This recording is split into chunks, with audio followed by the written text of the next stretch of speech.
Hello everyone, welcome to my channel. आज मैं आप लोगों से डिस्कस करने जा रही हूँ कि कैसे मैंने एक हाउसवाइफ होते हुए चार एस्टेट को क्रैक किया है। अगर आप भी एक हाउसवाइफ हैं तो जो जो चीज़ें मैंने फ़ॉलो की है मैं आप लोगों के साथ शेयर करूँगी। अगर आप भी वो सब फॉलो करते हैं तो आप भी एस्टेट क्वालिफाई कर सकते हैं फर्स्ट अटैम्प्ट में। तो देखो, मैंने पीआरटी का क्वालिफाई किया है, टीजीटी सोशल साइंस क्वालिफाई किया है, टीजीटी इंग्लिश और पीजीटी इकोनॉमिक्स। मैंने चार एस्टेट क्वालिफाई किए हैं। देखो, ये सच्चाई है कि एक हाउसवाइफ के पास टाइम कम होता है। उसके पास इतना टाइम नहीं होता जितना कि एक स्टूडेंट जिसकी लाइफ है उसके पास टाइम होता है। तो हमें क्या है, हमें अपने लिए टाइम निकालना पड़ता है। जिस भी हाउसवाइफ के पास अगर 2 घंटे 3 घंटे जितना भी उसको टाइम मिल पाता है तो वो उसी में पढ़ाई करनी पड़ती है। लेकिन अगर हम स्मार्ट स्टडी करें तो हम 2 घंटे में भी वो वर्क कर सकते हैं जो हम 4 घंटे में कर सकते हैं।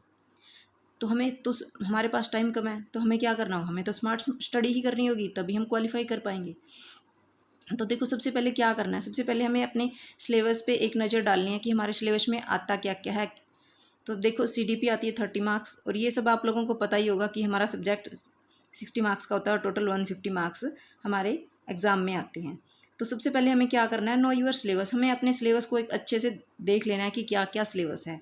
नो यूर स्टडी आवर्स, और फिर देखना है कि हमारे पास हर रोज़ का कितना टाइम है, 2 घंटे हैं 3 घंटे हैं, उसी के अकॉर्डिंग हमें अपनी तैयारी करनी होती है और अब एक स्मार्ट वर्क करना होता है। फिर अपनी एक स्ट्रेटजी बनाओ कि क्या करना है हमें 2 घंटों में, आज कौन से सब्जेक्ट को रीड करना है, या हमें पहले किसको कितना टाइम देना है, वो अपने अकॉर्डिंग अपना टाइम टेबल डिसाइड कर लो। कंप्लीट यूर कंटेंट, फिर अपना कंप्लीट करो कंटेंट को, जो जो आपका कंटेंट दिया हुआ है, और फिर प्रैक्टिस करो। आपके जो पिछले ईयर्स के क्वेश्चन पेपर हैं वो किसी से इधर उधर से अरेंज करके आप उनसे क्या करो, उनसे प्रैक्टिस करो ज़्यादा से ज़्यादा।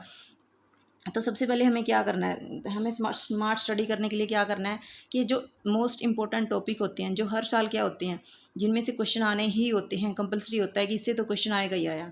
तो हमें सबसे पहले वो एक इम्पोर्टेंट टॉपिक करने होते हैं, उन टॉपिक को उठाइए। पहले आप जो भी आपके पास बुक है आप उससे कीजिए, जितना भी उसमें मटेरियल दिया उससे कीजिए। फिर उसी टॉपिक को आप यूट्यूब पे सर्च कीजिए, जो भी एक अच्छा लगे कि अच्छा मटेरियल है इस वीडियो में, वो आप देखिए, और फिर उससे रिलेटेड यूट्यूब पे सर्च कीजिए, या जो बुक में आपके दिया हुआ है वो प्रैक्टिस क्वेश्चन कीजिए। तभी आप मानेंगे कि आपका एक टॉपिक कंप्लीट हुआ है। ऐसा नहीं है कि आपने सिर्फ एक बुक उठाई, उससे रीड किया और हो गया, नहीं। आपको क्या है, डीप में जाना पड़ेगा। अगर आप पीआरटी की तैयारी कर रहे हैं तो आप, ये है कि थोड़ा सा किया तो उससे काम चल जाता है, लेकिन अगर आपको पीजीटी के लिए जाना है तो बहुत ही डीप स्टडी करनी पड़ती है। मान लो हम साइकोलॉजी देखते हैं, तो साइकोलॉजी में क्या है, कुछ टॉपिक ऐसे होते हैं कि जो पीआरटी पीजीटी और टीजीटी तीनों में आते ही आते हैं, और वो इम्पोर्टेंट होते हैं, उनसे तो आना ही है। तो हमारे पास तो टाइम कब है, तो हम पहले क्या करेंगे, हमें पहले वो काम करना है जो हमारे लिए मोस्ट इंपॉर्टेंट है, जिनसे तो क्वेश्चन आएगा ही आएगा।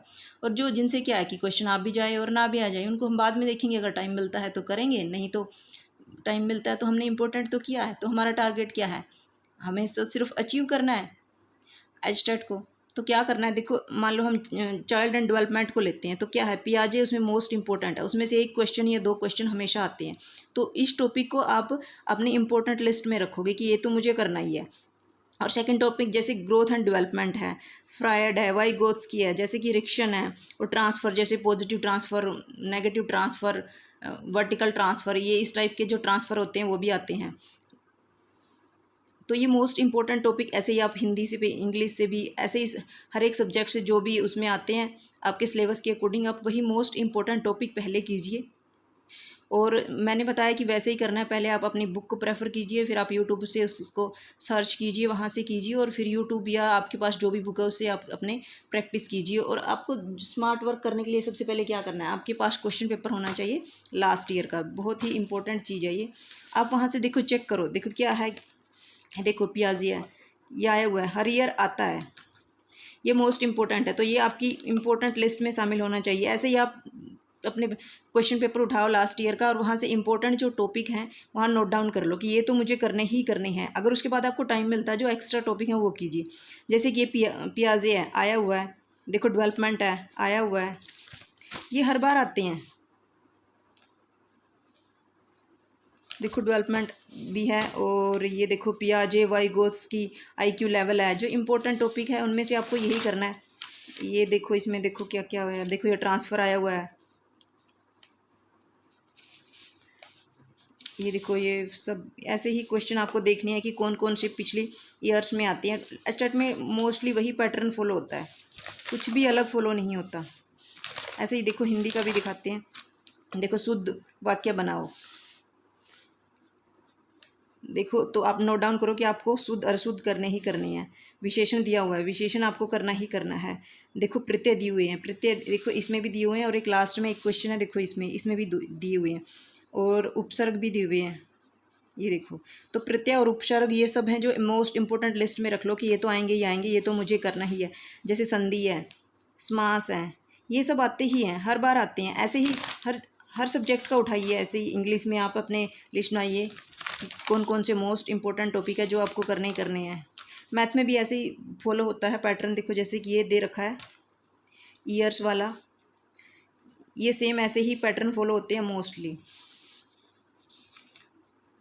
ऐसे ही रीजनिंग में भी होता है, तो वो आप उसी से रिलेटेड कीजिए जो आपके पिछले ईयर्स में दिया हुआ है। ये देखिए अपना लास्ट ईयर्स क्वेश्चन पेपर हमेशा अपने पास रखिए, उसके अकॉर्डिंग अपनी स्मार्ट स्टडी कीजिए। अगर आप लोगों को लगता है कि आप ऐसे कर सकते हैं तो मैं आप लोगों के लिए इंपॉर्टेंट टॉपिक जैसे साइकोलॉजी के लिए, हिंदी के लिए, इंग्लिश के लिए अलग अलग इंपॉर्टेंट टॉपिक बनाकर आप लोगों के लिए वीडियो बनाऊंगी। अगर आप चाहते हैं कि मैं वीडियो बनाऊं तो प्लीज़ कमेंट सेक्शन में अपना कमेंट अवश्य छोड़िए, और वीडियो अच्छी लगे तो please like share and subscribe. Thanks for watching.